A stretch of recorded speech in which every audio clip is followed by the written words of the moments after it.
And reality, church, sa bawat isa po sa atin, totoo naman po, that as we journey life, life can slowly harden us. Tumitigas yung puso natin dahil sa mga pinagdadaanan natin. Dahil sa mga na-experience natin. Maring naloko ka, no? Na-discourage ka, na-disappoint ka, may mga unanswered prayers, hanggang sa tumigas na yung puso mo. Hindi ka naman umalis sa Diyos, pero ang tigas na ng puso. No, hindi ka naman umalis sa presensya ni God. Kaso nga lang, when God is trying to enter your heart, pinipigilan mo. Ups, Lord. Okay na yung nakataas yung kamay ko sa'yo.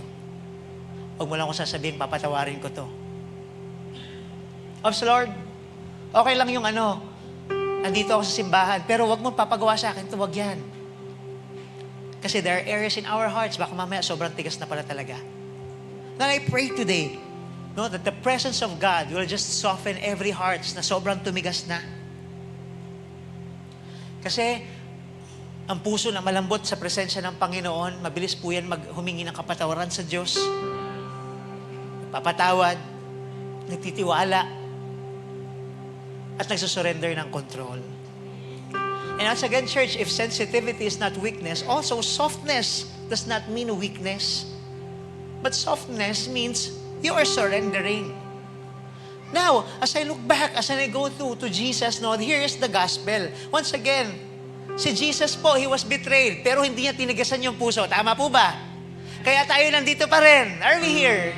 Kung bakit tayo nakakapaglingkod, kung bakit tayo nakakapagpatuloy, kasi si Lord, hindi niya tinigasan yung puso niya para sa bawat isa sa atin. Sa kabila ng mga kamalian natin, sa kabila ng kahinaan natin, si Lord, He was rejected. Pero hindi niya sinirado yung kanyang pinto. Si Lord, He was crucified. And once again, He said, Lord, forgive them. Father, forgive them. Kasi His heart was secure in the Father. Secured yung puso. Sensitive siya sa kalooban ng Diyos.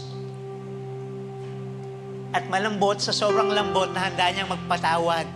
Kahit na binitray, kahit na tinraidor, His heart is just too soft to forgive us again and again.